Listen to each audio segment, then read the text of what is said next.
Negeri ini memanggilmu kawan. Belajar bergerak berbagi untuk negeri. Guru penggerak majukan pendidikan. Guru penggerak menghamba para murid. Kreatif rancang pembelajaran. Hargai potensi, tingkatkan prestasi. Lahirkan profil pelajar Pancasila. Belajar bergerak berbagi untuk negeri. Kita menjalin kolaborasi.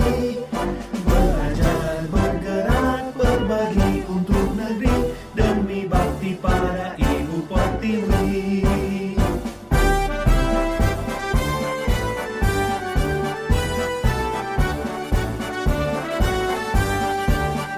Bulatkan tekad, kuatkan hati. Negeri ini memanggilmu kawan. Belajar bergerak berbagi untuk negeri. Guru penggerak majukan pendidikan. Guru penggerak menghamba pada murid. Kreatif rancang pembelajaran. Hargai potensi, tingkatkan prestasi. Lahirkan profil pelajar Pancasila. Belajar bergerak berbagi untuk negeri. Kita menjalin kolaborasi.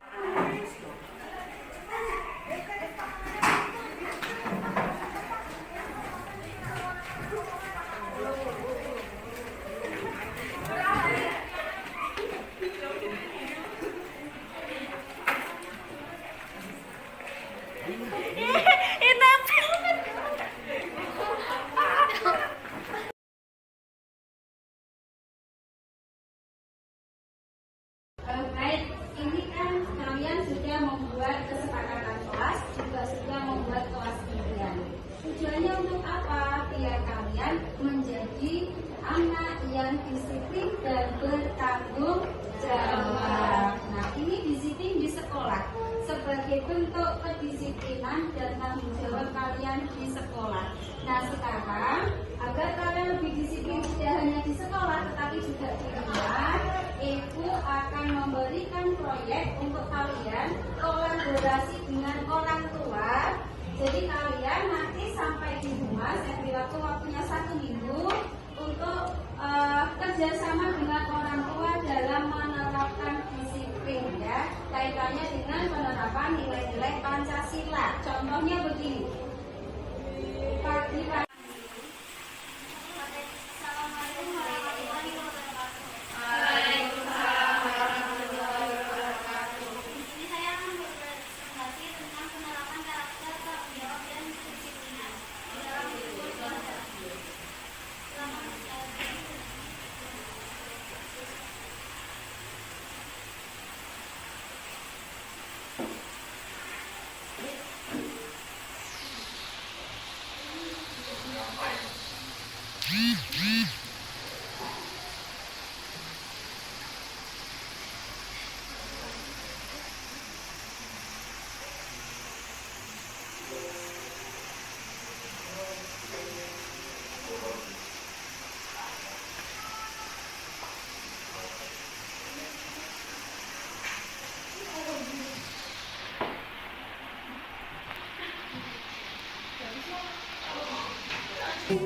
Belajar bergerak berbagi untuk negeri. Kita menjalin kolaborasi. Belajar bergerak berbagi untuk negeri. Demi bakti pada Ibu Pertiwi. Demi bakti pada Ibu Pertiwi. Assalamualaikum warahmatullahi wabarakatuh.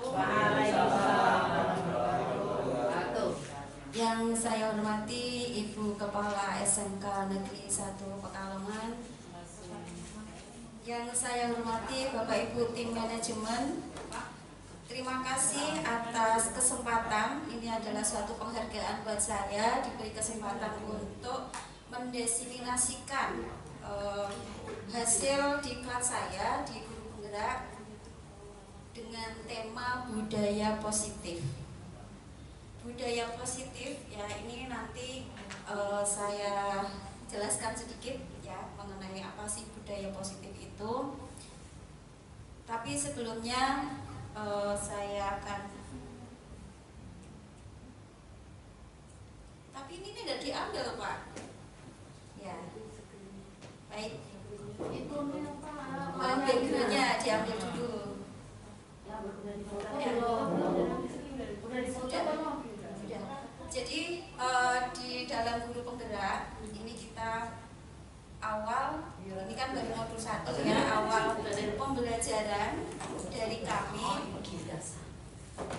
ada materi tentang budaya positif. Nah, yang mendasari adanya budaya positif ya, itu adalah yang pertama filosofi pendidikan menurut Ki Hajar Dewantara.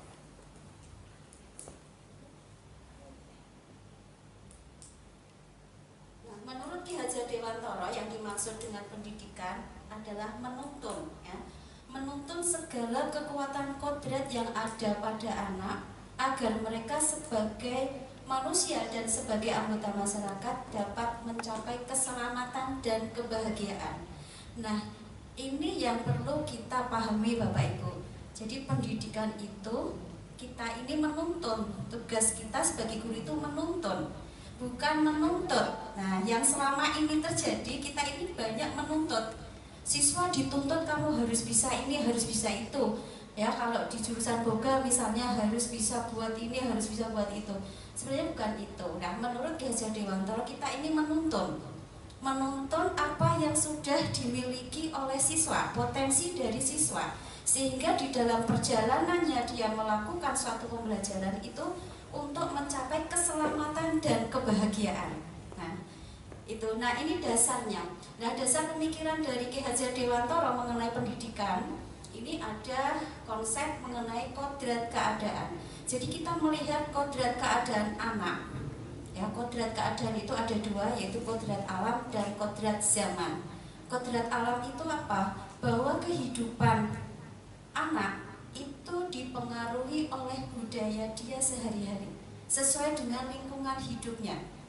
Nah, misalnya anak yang hidup di lingkungan pedesaan dan anak yang hidup di lingkungan perkotaan ini akan memiliki budaya yang berbeda.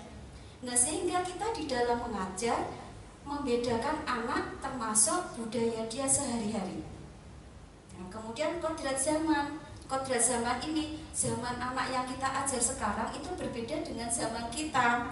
Kalau dulu kita belajar, gurunya menggunakan kapur, papan tulis warna hitam.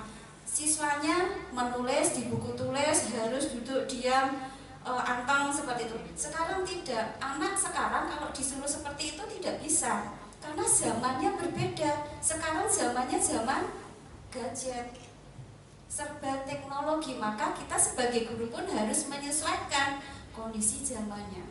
Jadi kita memanfaatkan gadget, misalnya memanfaatkan smartphone. Nah, ini salah satu cara kita menghargai kodrat zaman anak. Nah, kemudian yang kedua, trikon. Nah, trikon ya, trikon itu kontinuitas, konvergensi, dan konsentris. Jadi di dalam pembelajaran ini atau pendidikan itu dilakukan secara kontinu, terus menerus. Ya. Kemudian konvergensi ini juga menghargai adanya perbedaan, dan konsentris ini harus selalu konsentris ya. Ya. Harus selalu ada terarah gitu, ada tujuan yang akan dicapai oleh anak tersebut. Nah, kemudian menggunakan sistem among. Sistem among ini kita sebagai guru ibaratnya sebagai petani. Nah, guru itu sebagai petani. Apa maksudnya? Nah, petani itu menanam biji, akan tumbuh tanaman sesuai dengan biji yang kita tanam. Nah, tidak mungkin kita menanam padi, tumbuh rumput suketeki ya, katanya Bu ini suketeki ya. Itu mungkin ada tapi efek sampingnya ya Bu ini ya. Yang jelas tumbuhnya pasti padi. Nah, agar padi ini tumbuh dengan baik, maka harus kita apakan, Bu? Dipupuk, terus dirawat, disiram, dikasih air ya Bu Yuyum ya, ada pengairan. Nah, itulah kita sebagai sistem amon. Oke. Sistem amonnya di situ. Kalau bahasa Jawa kita ngomong, ya kita ngomong. Guru itu ngomong, ya. Ini di dalam sistem amon seperti itu. Ya. Kemudian yang keempat, ing ngaso song tulodo, ing madya mangunkarso, tuturi handayani. Kalau ini saya kira Bapak Ibu semua sudah tahu bahwa kita sebagai guru memberikan suri tauladan, memberikan contoh yang baik, kemudian ing madya mangunkarso mampu menumbuhkan motivasi, ya, motivasi kepada siswa kita, dan tuturi handayani, ya, dari belakang kita tetap mendukung, ya, mendukung apa yang menjadi potensi dari siswa kita. Nah, dengan adanya landasan tadi, maka kita hendaknya merubah paradigma pembelajaran kita yang semula dilakukan dengan teaching center, nah, diubah menjadi student center. Jadi berpusat pada siswa. Nah, kalau paradigma lama kita mengajar murid mengikuti kita. Apa seakan-akan kita ini yang menentukan pembelajaran mereka. Tetapi di dalam paradigma baru ini menurut Ki Hajar Dewantara, kita yang menuntun ya tadi istilahnya menuntun atau mengikuti dari kehendak anak. Ada Ki Hajar Dewantara juga mengistilahkan menghamba pada murid.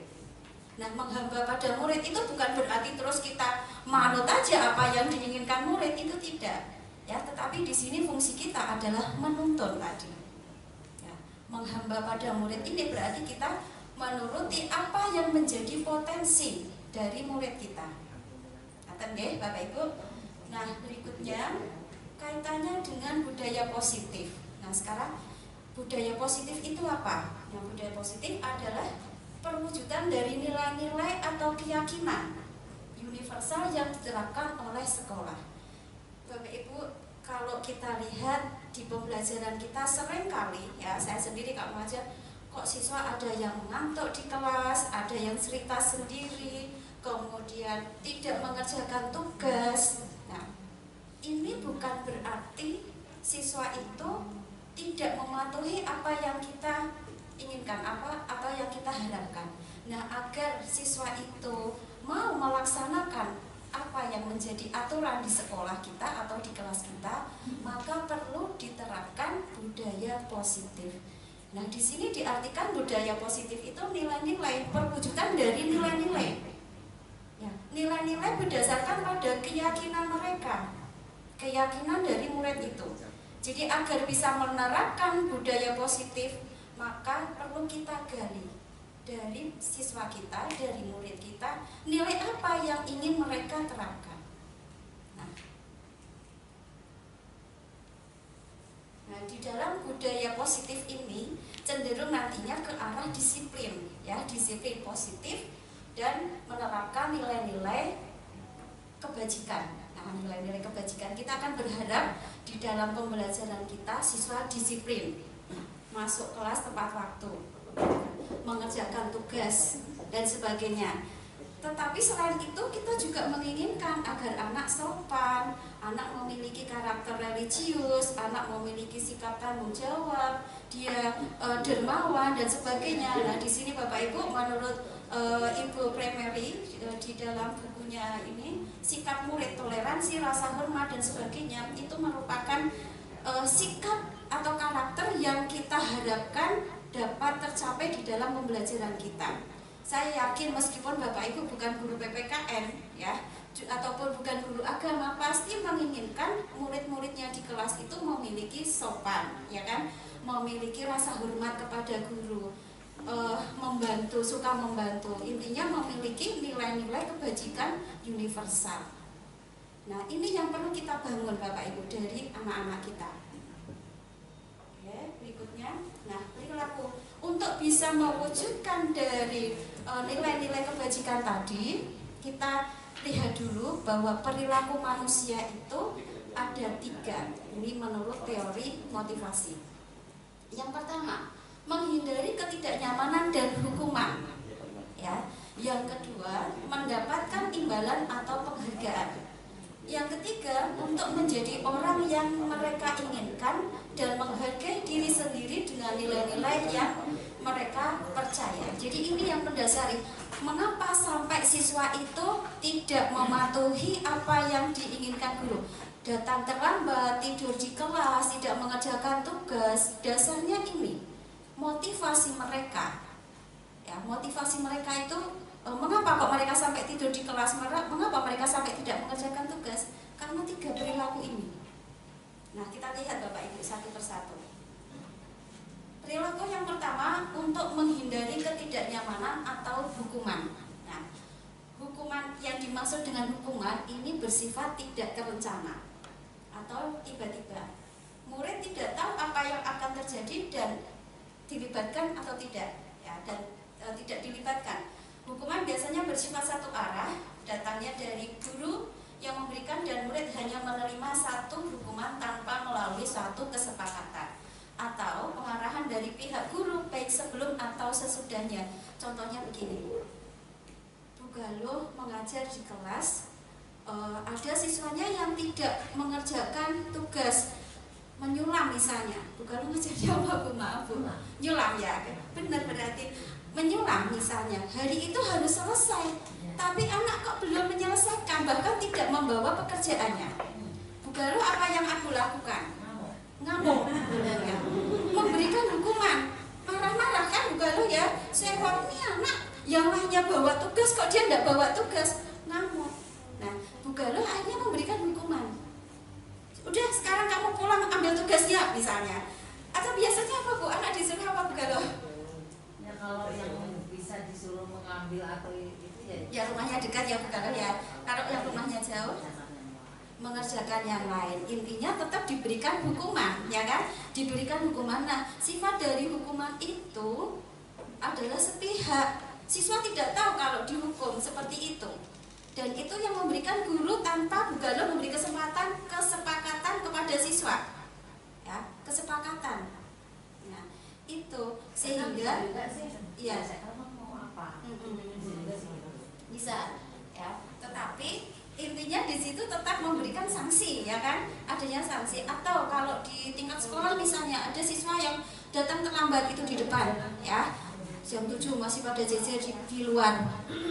Terus diberikan sanksi oleh kesiswaan. Ya, disuruh nyapu, misalnya disuruh apa, itu bentuk hukuman.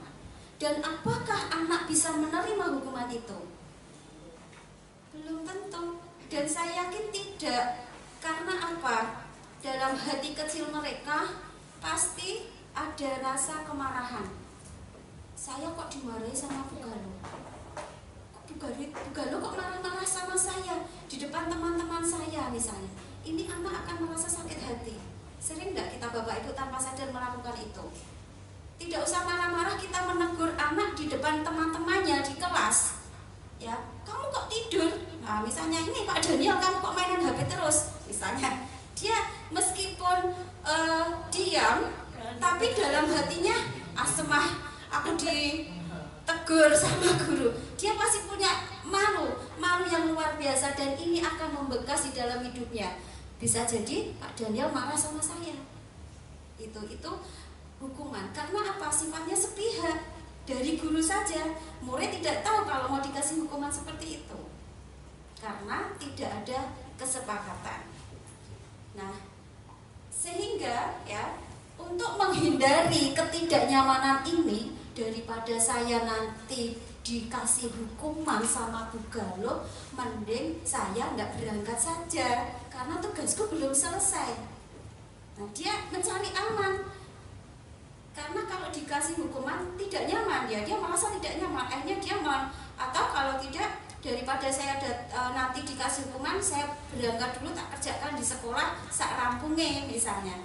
Dia mencari menghindari ketidaknyamanan itu. Nah, bisa jadi seperti itu Bapak Ibu. Nah, itu ya motivasi yang pertama. Yang kedua, Yang kedua adalah untuk mendapatkan imbalan atau penghargaan. Pernahkah Bapak Ibu di kelas memberikan reward kepada siswa? Misalnya siswa yang mendapatkan nilai bagus nanti akan dikasih hadiah. Pernah ya? Bu Titi kasih apa Bu Titi? Kasih coklat. Ya. Ngasih ya, pokoknya ngasih sesuatu ya, memberikan sesuatu sebagai bentuk penghargaan. Ayo nanti tak traktir. Nah, ini bagus untuk memotivasi anak. Tetapi apa yang dia lakukan itu bukan dari keinginan dia yang mendasar, tetapi karena ingin mendapatkan imbalan. Nah itu, seperti kita hanya guru mangkatnya gasik kan Bu ya, absennya biar cepat, terus tidak terlambat ya Bu Emi ya. Itu karena apa Bu Emi kok bisa mangkat gasik ben ora terlambat, sebabnya apa Bu Emi?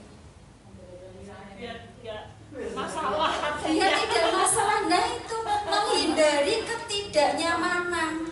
Daripada aku diundang Bu Isni ditegur karena terlambat, atau daripada saya nanti dapat peringatan dari PKD.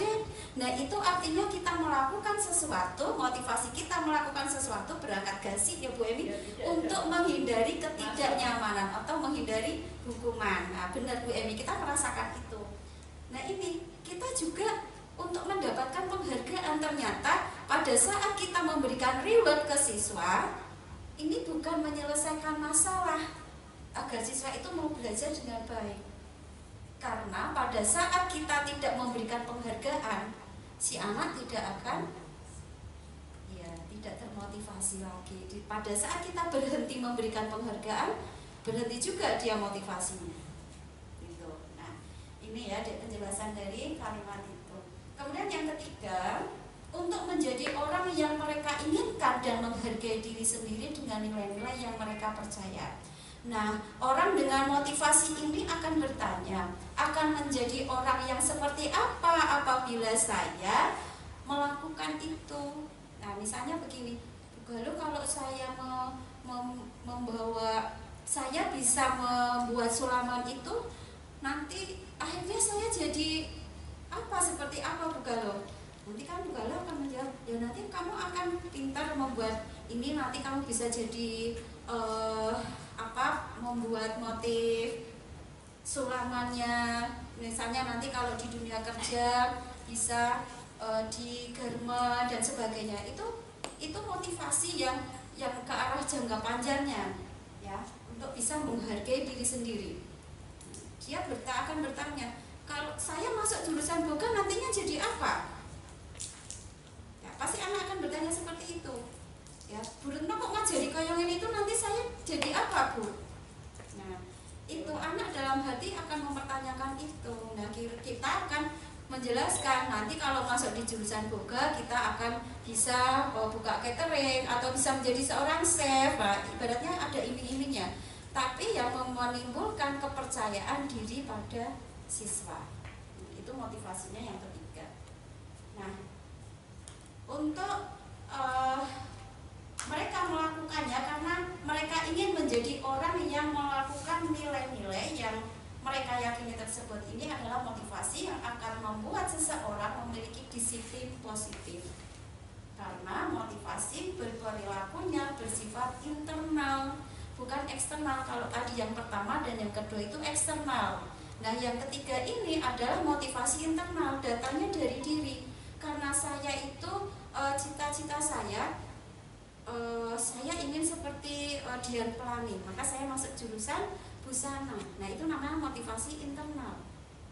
Nah, sehingga jika anak sudah memiliki motivasi internal seperti ini, dia akan belajarnya itu lebih baik, ya, menumbuhkan budaya positifnya, disiplin positifnya. Dia akan berbeda dengan siswa yang lain daripada yang motivasinya eksternal nomor 1 dan nomor 2 tadi. Itu Bapak Ibu. Nah, kemudian ada 5 dalam rangka mewujudkan ketiga motivasi tadi, kita sebagai guru memiliki posisi kontrol. Ya, posisi kontrol menurut teorinya William Glasser ada 5 posisi kontrol kita sebagai guru. Yang pertama adalah penghukum. Yang kedua, pembuat merasa bersalah. Yang ketiga, guru juga bisa berperan sebagai teman. Yang keempat, sebagai pemantau. Dan yang kelima, sebagai manajer. Kira-kira yang paling baik yang mana? Sebagai teman. Ya, kita lihat. Ini sebenarnya sudah kita lakukan semua, ya. Seorang penghukum, ini posisi sebagai penghukum, ya. Seorang penghukum ini bisa menggunakan hukuman fisik ataupun verbal, ya. Kemudian orang-orang yang menjalankan posisi penghukum senantiasa mengatakan bahwa sekolah memerlukan sistem atau alat. Misalnya begini, di sekolah kita kalau ada siswa yang terlambat, atau di kelas Bapak Ibu, kalau ada siswa yang masuk kelasnya terlambat atau tidak mengerjakan tugas, apa yang akan Bapak Ibu lakukan? Tadi memberikan hukuman. Nah, untuk menghukum itu pasti punya alat. Apa ya yang akan saya lakukan untuk menghukum anak? Ya, misalnya alat kita atau dasar kita untuk menghukum, kamu sudah masuk kelas terlambat, ada tata tertib sekolah.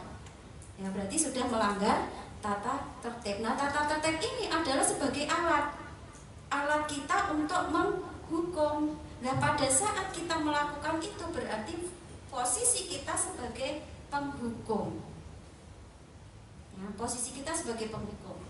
Nah, konsekuensi logisnya dari kita menerapkan peran sebagai penghukum ini, kemungkinan murid akan marah dan mendendam atau bersifat agresif. Seringkali kita melihat di kelas, ya Bapak Ibu, misalnya tadi anak yang tidak mengerjakan tugas. Wah, jadi begaluh, ngamuk-ngamuk aku. Iya. Nah, di situ berarti posisi kita sebagai penghukum. Karena kita langsung menghukum anak dengan memberikan, misalnya tadi disuruh melakukan pekerjaan yang lain, disuruh pulang untuk mengambil tugasnya, atau kalau Bu Titik misalnya apa Bu Titik? Disuruh membersihkan alatnya misalnya, itu bentuk hukuman. Nah, bisa jadi anak yang diperlakukan seperti itu, apalagi kalau kita memberikannya dengan nada tinggi, ya, dengan marah-marah, maka anak itu akan menjadi dendam kepada kita, ya. Itu konsekuensinya, kita nggak sadar. Saya juga pernah, saking nggak kuatnya ya, bocah kok ya dikandani angel memandang itu. Kita nggak sengaja kan, spontanitas ya, bukan spontanitas marah kan, marah itu kan spontan. Nah itu, ini ternyata melukai hati anak. Nah itu, ciri dari penghukum adalah nada suaranya tinggi. Nah, kemudian bahasa tubuh, sambil melotot, nuding-nuding, ya kan, kita kadang kayak gitu ya. Apalagi zaman dulu itu guru bawa cuding, penggaris itu sih ya, saya ingat sekali guru Kim Bian senangnya bawa cuding gitu ya Bu Yuli, penggaris kayu, ya penggaris kayu, ayo karo ini, ya rada disipit ke sithik mulane nek jengeniku. Nek jengeni aja rumah disipit aja. Disipit ke jangan menggoda. Ya aja kedip-kedip, nek kedip-kedip menggoda. Nah ini ya, nah itu sambil menunjuk-nunjuk jari kamu itu loh. Nah, itu kita melakukannya dengan tidak sadar tapi sering ya. Sering kan kita nggak sadar, memang nggak sadar, dan itu ternyata melukai hati siswa kita. Iya pancen Bu Esti saking gemes ya, gemes karena anak iya nggak sadar, sampai tadi nggak sadar ya, nggak sadar kita nuding-nuding Bu Emi sing kaya kuwi ya. Nah ini berarti pada saat itu kita posisi kita sebagai penghukum, ya posisi penghukum. Nah kemudian posisi kontrol membuat rasa bersalah. Nah ini lebih halus, ya lebih halus. Nah pada posisi ini biasanya guru atau orang tua akan bersuara lebih lembut, ya lebih halus. Pembuat rasa bersalah akan menggunakan keheningan yang membuat orang lain merasa tidak nyaman. Menang, halus tapi menyakitkan. Nah ini tidak nyaman, rasa bersalah atau rendah diri. kata-katanya, ini ciri-cirinya biasanya Bapak sangat kecewa sekali dengan kamu. Nah ini sih kamu Pak Kunto nih iki. Berapa kali Bapak harus memberitahu kamu ya? Nah, atau kalau enggak, Ibu kita sih ngelek berkali-kali tapi yo kamu kok masih tetap seperti itu. Wis kudu ping pira meneh boleh ngandani. Misalnya kan seperti itu ya Bu ya. Cok keluar kata-kata seperti itu. Nah, itu berarti posisi kita sebagai pembuat rasa bersalah. Karena apa? Pada saat kita mengungkapkan kata-kata itu, anak kan langsung menang, kan? Langsung diam. Tapi dalam hatinya dia, ya Allah Gusti, jebule aku ki salah ya. Dia merasa dirinya bersalah. Nah, di posisi ini murid akan memiliki penilaian diri yang buruk tentang dirinya. Aku kok jebule biang apa ya? Biang keributan, biang kesalahan. Apalagi kalau di kelas, ya kadang saya di kelas tuh gini, jangan kok hari ini nampak ramai banget. Iya Bu, kan ada itu. Nah, kita tidak sadar pada saat mungkin anak tertentu memang suka ini vokal, dia banyak bicara gitu ya, banyak wah kesana kemari, meskipun dalam aja kan ada juga anak yang seperti itu. Nah ini kita juga tidak sadar ki bocah kok nih ono kue mesti kelasnya rame. Nah, kalau ada kamu kok kelas jadi rame. Nah itu kalau menurut kita biasa saja, tetapi sebenarnya bagi siswa itu menyakitkan.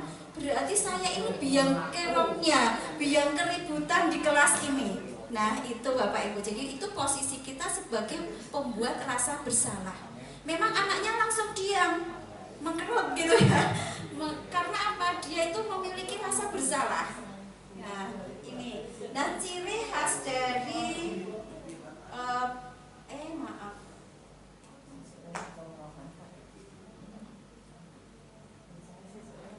langsung orang angkat.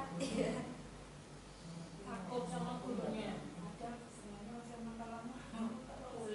Loh, gitu ya Pak Herman.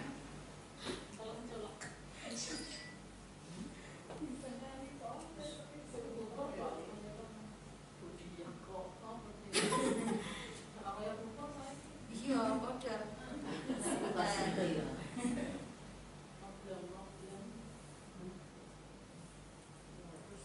Nah, ini tadi ciri khas salah mencet. Langsung lari. Nah, ciri khas pembuat rasa bersalah ini adalah nada suara memelas. Wah, katanya gurunya halus, jebule menyakitkan gitu kata-katanya ya. Bahasa tubuhnya merapat pada anak. Konsekuensi logis dari akibat penerapan peran kontrol pembuat rasa bersalah adalah murid akan merasa bersalah. Nah itu halus kita gurunya halus ya ngomongnya, tapi ternyata ya menusuk. Iya, Bapak Jarum, Bapak Gunting. Oke, nah ini posisi kontrol sebagai teman seperti yang disampaikan Bu Titi tadi ya. Kapan kita berfungsi memposisikan diri sebagai teman? Ini posisi ini tidak menyakitkan siswa, tidak menyakitkan anak, karena kita sebagai teman yang bisa mendengarkan curhatnya. Biasanya kan anak suka gitu ya, mendengarkan cerita-ceritanya. Nah, namun akan tetap berupaya mengontrol murid melalui pendekatan persuasif. Nah, posisi teman pada guru bisa berdampak negatif dan juga berdampak positif.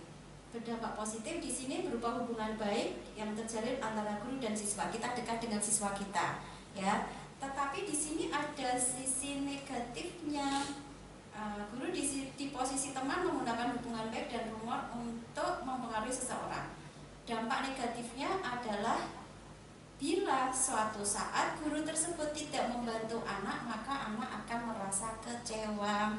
Nah, jadi intinya kita memposisikan diri itu nanti sesuai dengan permasalahannya ya Bapak Ibu. Kita kadang ya berposisi sebagai teman, kadang juga penghukum, kadang juga sebagai pembuat rasa bersalah gitu. Nah, di sini tambah lagi satu sebagai kontrol pemantau. Nah, di sini kita bertugas memantau atau mengawasi. Pada saat kita mengawasi, ya kita bertanggung jawab atas perilaku orang-orang yang kita awasi. Posisi pemantau berdasarkan pada peraturan dan konsekuensi. Nah, kadang kamu bajunya dimasukkan. Kalau saya gitu ya Bu, Iya, coba jaketnya, bajunya dirapikan dulu karena ditata tertibnya berpakaian rapi. Kok kamu nggak pakai ikat pinggang? Ya, saya juga seperti itu. Itu posisi kita sebagai memantau aturan ya, sesuai dengan aturan agar anak berpakaian rapi ya, sesuai dengan tata tertib sekolah. Seorang pemantau akan sangat mengandalkan penghitungan catatan data yang dapat digunakan sebagai bukti atas perilaku seseorang. Posisi ini akan menggunakan stiker atau klip catatan atau daftar cek. Ini berawal dari teorinya stimulus respon yang menunjukkan bahwa tanggung jawab guru adalah untuk mengontrol murid. Ya, ini sering kita lakukan ya Bapak Ibu di kelas kita ya, menertibkan anak. Ayo peralatannya Bu Yuyun kecok biasa nih. Pesonya dibawa tidak, ya bawa pisau tidak, celemeknya. Nah, ini kita memantau untuk keselamatan kerja ya, keselamatan kerja anak pada saat di ruang praktek. Nah, kemudian yang terakhir posisi sebagai manajer. Nah, guru juga sebagai manajer Bapak Ibu. Manajer itu posisi di mana guru berbuat sesuatu bersama dengan murid, mempersilahkan murid, mempertanggungjawabkan perilakunya, mendukung murid agar dapat menemukan solusi atas permasalahannya sendiri. Di sini penekanan bukan pada kemampuan membuat konsekuensi, namun dapat berkolaborasi dengan murid bagaimana memperbaiki kesalahan yang ada. Jadi di dalam posisi kita sebagai manajer ini, pada saat siswa melakukan kesalahan, kita diskusi dulu ya, kita cari solusi bersama dengan anak. Kita membantu anak mengatasi permasalahannya tapi tidak menimbulkan masalah ya, mengatasi masalah tanpa masalah ya, kayak masuk pegadaian itu memperbaiki kesalahannya tanpa konsekuensi dan dengan kesadaran. Nah, inilah posisi kita sebagai manajer. Nah, dari kelima posisi kontrol tadi, kita harus bisa menempatkan diri, kapan kita sebagai penghukum, kapan kita sebagai manajer, kapan kita sebagai teman, sebagai pemantau, atau sebagai pembuat rasa bersalah. Dan kelimanya ini bisa diterapkan tetapi disesuaikan dengan kondisi ya, kondisi permasalahannya. Oke, nah sekarang dengan adanya tadi teori motivasi, kemudian posisi kontrol kita sebagai guru, maka bersama-sama mari kita wujudkan perubahan positif Bapak Ibu ya, perubahan positif di kelas kita, minimal di kelas kita. Nanti mudah-mudahan bisa berefek ke sekolah ya. Kalau melihat ya di kesiswaan banyak anak itu bukan dengan cara dimarah-marahi dan diberi hukuman, tapi kita mencobakan dengan posisi ini Bapak Ibu, menerapkan kelima posisi ini di kelas ya.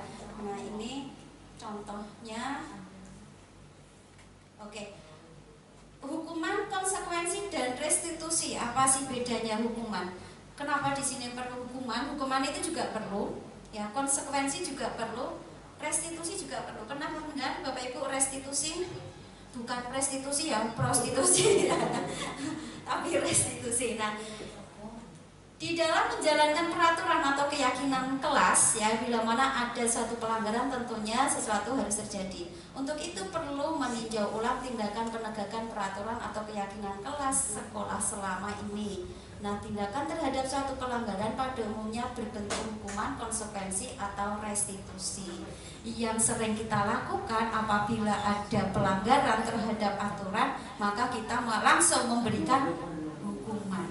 Nah, kita lihat itu jadi titik Nah, restitusi. Nah, ini tadi bukan prostitusi ya Pak Dar. Nah, Pak Dar yang baru datang.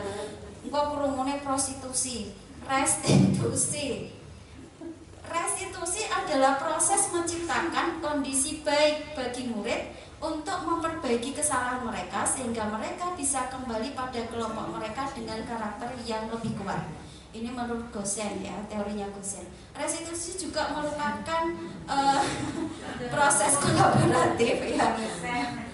Gosen, GoFood, apalagi Gojek. Oke. kolaboratif yang mengajarkan murid untuk mencari solusi atau masalah mereka dan membantu murid berpikir tentang orang seperti apa yang mereka inginkan dan bagaimana mereka harus memperlakukan orang lain. Jadi restitusi ini kita membantu murid mengatasi masalah mereka dengan agar mereka nanti setelah menyelesaikan masalah itu biar dia bisa diterima kembali di lingkungannya, di kelasnya. Tidak seperti tadi kalau kita memberikan hukuman membuat dia malu dengan orang lain. Tapi kalau dengan restitusi ini tidak, dia bisa menyelesaikan dengan nyaman sesuai dengan keinginannya, tetapi tidak menimbulkan permasalahan baru karena dia bisa diterima di lingkungan kelasnya. Nah, seperti apa restitusi itu? Nah, ini ada namanya segitiga restitusi. Kok senangnya cepat teman? Nah, langkahnya ini. Yang pertama, langkah pertama yang harus kita lakukan adalah validasi tindakan yang salah. Validasi tindakan yang salah ini adalah memberikan pertanyaan-pertanyaan yang menggali hal-hal yang menjadi penyebab atau konsekuensi suatu kesalahan yang dilakukan. Misalnya tadi Bu Galuh, anaknya tidak membawa tugasnya ya, ditanya dulu secara pribadi, kenapa kok tidak membawa tugas? Biar anak bercerita dulu alasannya apa. Mungkin sebenarnya dia sudah membuat, tapi karena kesiangan, ketinggalan, tidak dibawa. Atau memang dia kesulitan, ternyata Bu, dia pada saat itu dia kesulitan untuk membuat sulamannya. Nah, biarkan dia bercerita dulu. Beri dia pertanyaan-pertanyaan, kita menggali alasan mengapa sampai dia melakukan kesalahan itu. Nah, kalau sudah ketemu akar permasalahannya, langkah yang kedua adalah menanyakan keyakinan. Menanyakan keyakinan kelas, ya ini yang telah disepakati bersama. Jadi begini, nanti pada awal tahun sebenarnya ada yang namanya keyakinan kelas. Ya, kalau saya semacam aturan atau tata tertib khusus kelas itu, ya komitmen bersama. Nah, istilahnya adalah keyakinan kelas atau kesepakatan kelas. Kita buat bersama dulu kesepakatan kelas. Ya. Kesepakatan kelas itu kan isinya aturan-aturan, tapi yang disepakati siswa. Yang diinginkan oleh siswa seperti apa? Kita hanya membantu menuntun ya, membantu mereka membuat aturan itu sendiri. Nah, kemudian nanti disepakati. Jadi pada saat dia melanggar, nah di sini langkah yang kedua kita sampaikan. Kamu masih ingat nggak kesepakatan kelas kita apa? Kalau tidak membawa tugas, maka di situ sudah ada keyakinan kelasnya, sudah ada kesepakatan kelas. Tapi kalau kita belum membuat kesepakatan kelas, ya kita tidak bisa melakukan restitusi ini. Jadi awal pembelajaran kita membuat kesepakatan kelas terlebih dahulu Bapak Ibu. Keuntungannya apa? Kita jadi senjata kita untuk ini apabila siswa melakukan pelanggaran. Iya, dulu kamu sudah sepakat, kita sudah sepakat kan di kelas kita ini kesepakatannya. Nah, konsekuensinya apa kalau kamu melanggar? Dia akan tahu sendiri. Oh ya Bu, berarti saya harus membuat lagi misalnya. Itu dia sudah tahu jawabannya sebenarnya. Karena sudah ada kesepakatan terlebih dahulu. Nah, yang ketiga, langkah yang ketiga, menstabilkan identitas. Nah, kita menyampaikan pada saat menstabilkan identitas di sini kita menyampaikan bahwa apa yang dilakukannya itu juga dilakukan orang lain. Jadi kesalahan yang dia lakukan itu sebenarnya sering atau biasa dilakukan oleh orang lain. Jadi kamu nggak usah khawatir. Itu juga pernah dulu waktu sekolah misalnya, atau itu juga dilakukan orang lain. Nah, sekarang biar kamu itu bisa menjadi lebih baik, maka apa yang akan kamu lakukan? Nanti anak akan berjanji dengan dirinya sendiri, ya Bu, saya akan mematuhi kesepakatan kelas. Itu. Jadi di sini dengan kita melakukan langkah restitusi ini, kita sebenarnya akan memberikan hukuman kepada siswa, tapi keinginan siswa itu sendiri. Sehingga kita tidak menyakiti hati anak, tidak menyakiti hati siswa kita. Biar hidup mereka bahagia. Kita juga ingin bahagia kan ya Bapak Ibu ya. Mengajarnya juga bahagia. Karena kita kalau ngajar marah-marah terus itu Ya, Wah, cepet tua dan capek, mumet ya, mumet. Nah, itu dia. Nah, itu sehingga kita cobakan, saya mencobakan ini Bapak Ibu ya, ketiga langkah restitusi ini pada saat ada kelas di kelas saya siswa tidur ya, siswa tidur, diulang kok turun. Nah, itu ya, tidur. Saya dekati, kamu kenapa kamu tidur? Masih ngantuk Bu, bangunnya kesiangan ya. Kenapa? Tadi malam saya main game. Ya kan dia bercerita. Kenapa? Dia pasti punya alasan kenapa kok sampai bangunnya kesiangan sehingga dia tertidur di kelas, pasti punya alasan. Nah, itu kita dengarkan, baru kita kasih solusinya, kita bantu. Nah, ini aksi nyatanya. Oh, rasa tak setelke ya videonya. Ini sebenarnya video-video. Tapi bisa nggak usah, udah.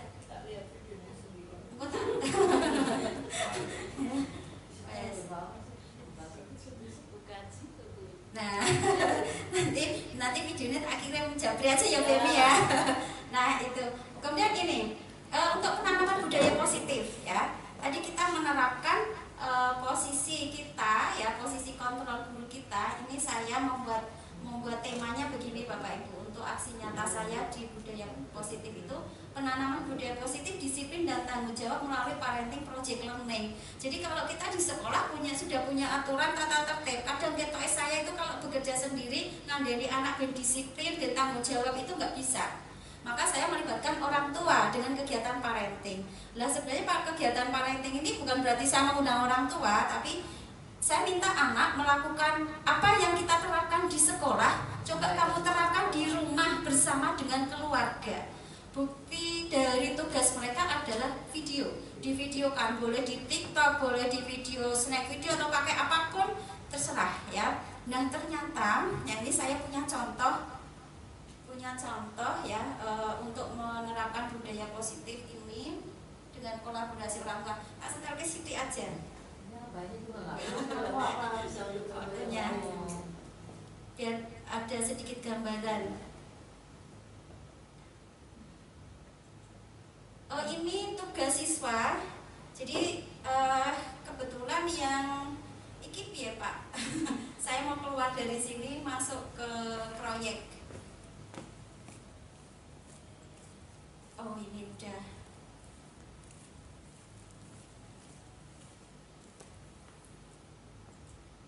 Maaf sebentar, ada di drive saya.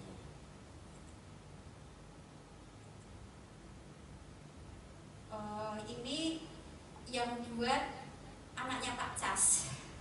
Jadi saya minta tolong Pak Cas, anak tak kasih tugas menerapkan disiplin di rumah, kolaborasi dengan orang tua. Nah kok jadinya seperti ini?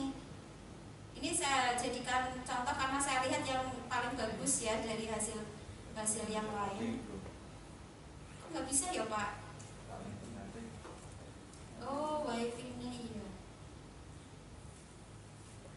Boleh Bapak Ibu sambil bertanya.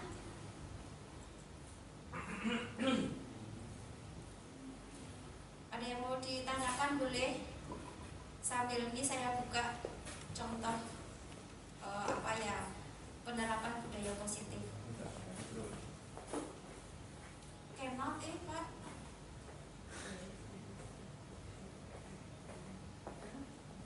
Kan izin panitia. Tapi kok mana?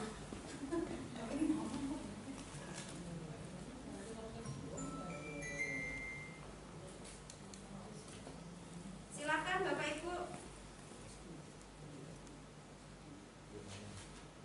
Yang kesepakatan kelas itu Iya. Kesepakatan kelas pripun Bu? itu seringnya anak itu meskipun sudah disepakati kan mungkin anak itu memang gak cari benar ya. Iya. Yang tapi kelihatannya sepakat padahal tidak. Oh, seringnya Kalau internet juga.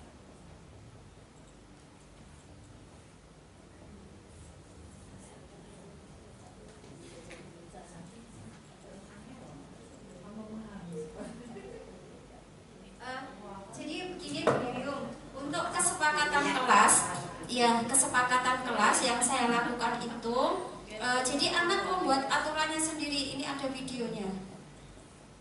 Kok nggak bisa ya? Relot Bu. Direlot.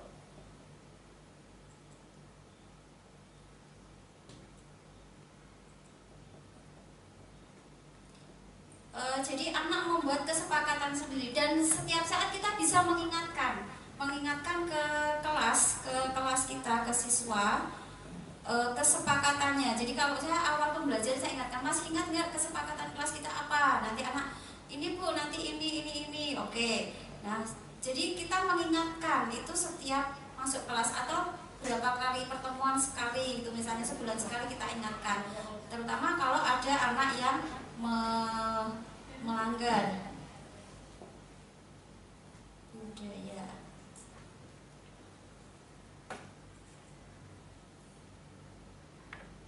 Terutama kalau gurunya kan juga tidak hafal Bu, karena kelasnya banyak ya. Kalau saya kelasnya banyak jadi tidak hafal masing-masing kesepakatan kelasnya kan tidak hafal. Tapi kita punya catatan, minimal di kelas itu ada catatan kesepakatan kelasnya yang mereka buat. Nanti minta anak untuk membuat, misalnya ditempel di kelas, kesepakatan kelas mereka apa. Selain itu juga kelas impian. Jadi saya membuat kesepakatan kelas dan kelas impian. Kelas impian itu kelas seperti apa yang mereka inginkan.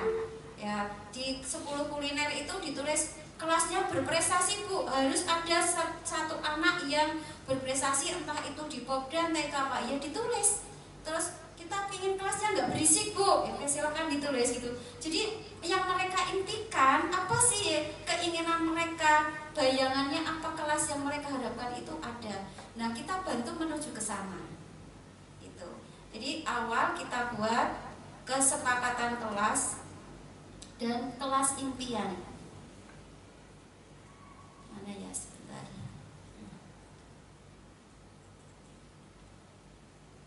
Ini foto ya. Nah ini pada saat proses, jadi saya ada 2 kertas, yang kuning ini untuk kesepakatan kelas, yang merah untuk kelas impian. Jadi mereka semua siswa menulis sendiri kesepakatan kelasnya apa. Nah ini ketua kelas dan sekretaris saya minta untuk merekap, ya direkap, nanti dibacakan, terus disepakati bersama yang tidak disetujui dan yang disetujui mana. Jadi itu atas keinginan mereka sendiri, saya hanya melihat saja dan mengarahkan, kalian buat ya impian itu ya impian yang baik-baik. Malah ada yang nyeleneh, ditulis banyak jam kosnya. Iya itu impian mereka banyak jam kosongnya, tapi itu tidak disepakati, tidak disepakati sama teman-temannya, jangan gitu. Nah itu kan mereka akan saling berpendapat akhirnya. Nah ramai sekali waktu itu. Jadi ini kok videonya yang mana ya?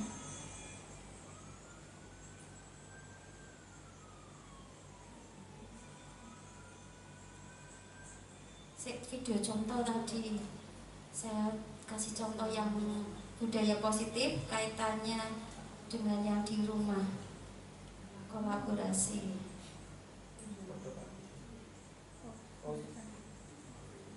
Mana ya sahabatnya kok lupa.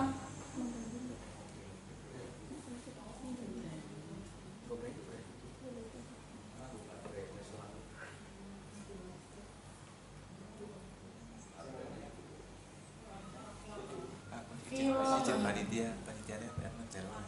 Izin panitia. Baik, sambil saya cari Bapak Ibu silakan ada pertanyaan yang lain. Ya, silakan Bu Titi. Dalam fungsi guru tadi yang ada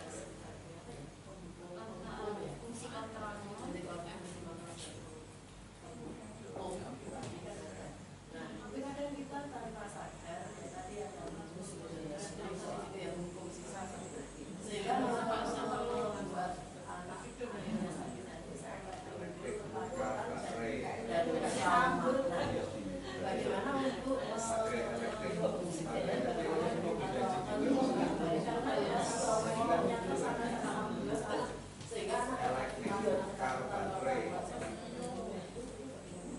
Nah, kita terangkan tadi segitiga restitusinya Bu. Segitiga restitusi pertama kita cari akar permasalahannya dulu, kemudian bersama-sama dengan anak solusinya ya, kalau kita sudah tahu akar permasalahannya, karena mungkin latar belakang anak kita kan tidak tahu ya, latar belakang keluarganya, sosial kemasyarakatan seperti apa, kepribadiannya. Nah itu kita cari tahu dulu di langkah yang pertama. Nah kemudian tadi dengan setelah memfasilitasi kesalahan, kamu tahu kan kalau tindakan itu salah, ya tindakan itu salah, sehingga gurumu kalau marah itu ya wajar. Nah itu, jadi berikan sambil memberikan penguatan, kemudian berikutnya yang terakhir tadi kita mengembalikan posisi dia. Jadi tadi kan sempat malu, ya kan, malu nggak bisa, dia belum bisa menerima kalau saya malu kalau ke komunitas saya, ke kelas saya. Nah kita tumbuhkan yang bersalah itu tidak cuma kamu, ya orang lain juga pasti punya salah, ibu juga punya salah, setiap manusia itu pasti punya salah. Nah itu penguatan Bu, jadi itu memberikan penguatan kepada anak. Oh ya, jadi setiap manusia itu pasti punya salah. Jadi saya bukan satu-satunya orang yang bersalah, sehingga saya tidak harus menghukum diri saya sendiri dengan rasa bersalah ini sehingga saya tidak mau bergaul kembali ke pergaulan misalnya. Nah itu kita berikan penguatan tadi.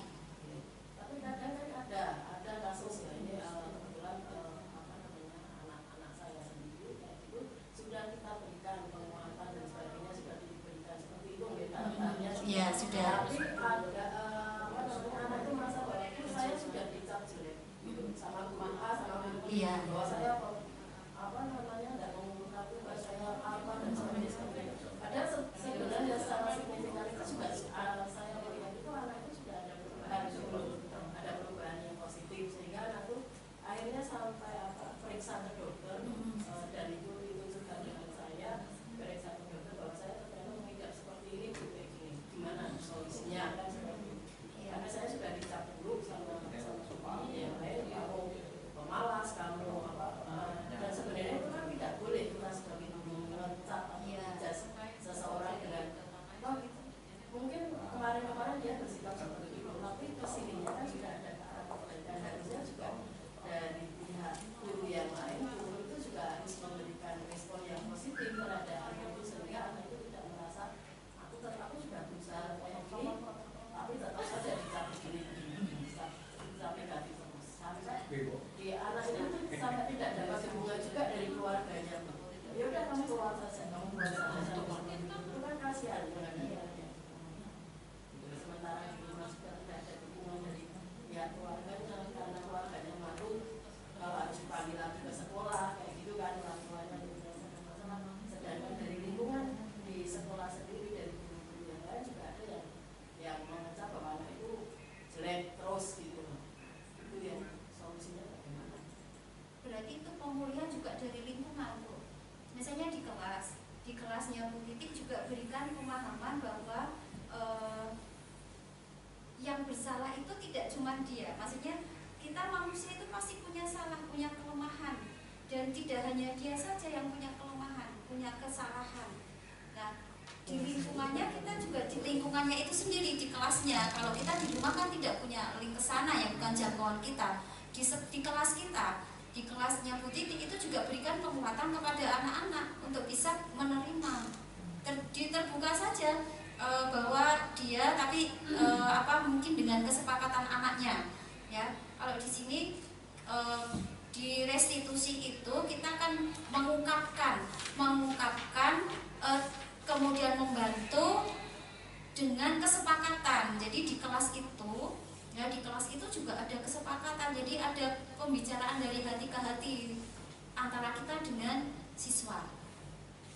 Jadi pada saat kita sudah pemulihan ke anak itu, misalnya anak itu sudah kita berikan penguatan tadi ya, nah tinggal ke kelasnya, ya di komunitas dia. Bagaimana kita membantu dia agar bisa diterima kembali di komunitas kelasnya. Nah itu kita cari akar permasalahannya. Kenapa dulu kamu kok membenci dia, kenapa? Itu ya Bu, karena dia malas, karena dia itu nggak mau, kalau ada tugas kelompok dia nggak mau mengerjakan misalnya. Nah itu kita berikan kembali ke yang lainnya. Itu kalau tadi restitusinya secara pribadi, nah restitusi itu juga dilakukan di dalam kelas secara kelompok. Jadi di kelasnya itu juga diberikan restitusi. Itu. Dia di kelasnya itu malah sudah memahami karena memang sudah tahu akar permasalahan, justru yang itu gurunya gitu loh Bu. Nah, itu kan susah ya kalau Iya, itu itu sudah guru itu kan susah. Iya. Sudah, saya lah itu dia makanya kan Oke. kan nggak suka gini-gini sama gurunya ini. dari cabut ini kalau Inggris aku minus kayak gini aja kan gitu. Sebenarnya sih temannya itu sudah menerima gitu. Sudah. Berarti mungkin perlu pendekatannya lebih luas lagi, Bu. Itu sudah ranahnya sekolah, bukan lagi di ranahnya kelasnya Bu Titi lagi, tapi itu sudah ranah sekolah. Nah maka Bu Titi bekerja sama dengan sekolah untuk mengatasi, karena yang mengajar di kelas itu kan dengan cuma satu orang ya, banyak orang. Nah sehingga di sini perlu Bu Titi mungkin menyampaikan ke sekolah dan bagaimana tindakan sekolah terutama terhadap anak. Nah ini pentingnya restitusi pemahaman kepada semua guru ya. Jadi mudah-mudahan dengan apa yang saya sampaikan ini dapat bermanfaat ya untuk Bapak Ibu, sekedar berbagi, memberikan sedikit ilmu pengetahuan baru.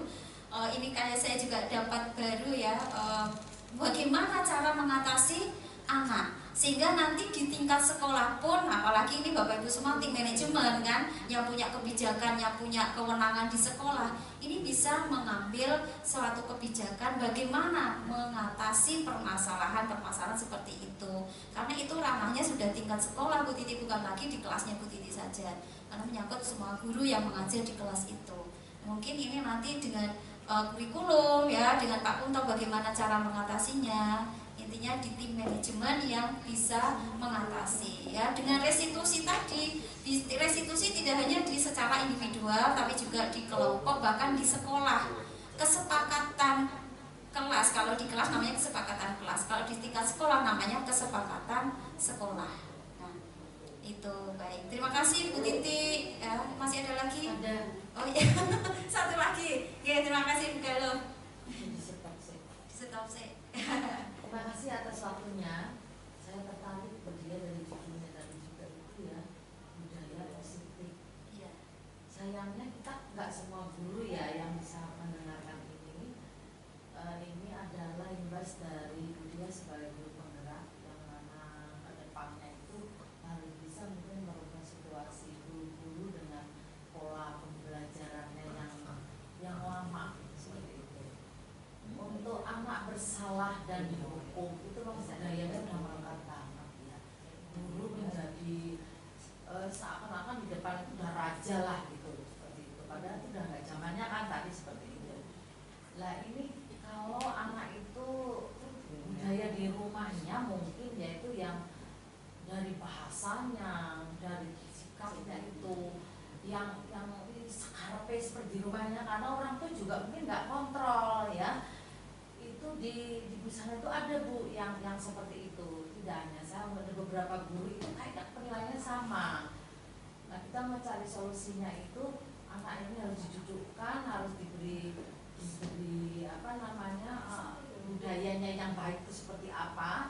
Sementara ini kan kita juga baru diberikan ilmu yang seperti ini. Nah ini saya usul saja kalau bisa itu ke budaya positif ini biar semua guru itu ditulari seperti itu.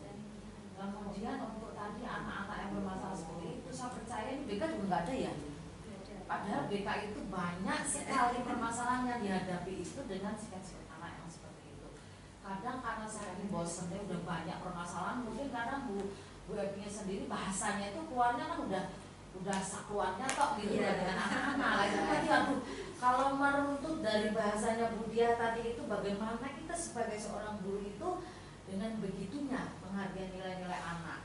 Sementara kita sendiri kayaknya selalu bersalah gitu setelah dengan tahu seperti ini gitu loh. Nah ini kan perlu adanya kesepakatan bersama juga dengan budaya positif ini, karena tadi untuk tata tertib saja kan juga tidak bisa hanya 1-2 orang saja gitu loh maksudnya. Ini usulnya saya kalau bisa semua guru juga tahu dengan budaya positif ini, kemudian bagaimana menangani anak-anak yang budaya di rumahnya itu seperti itu.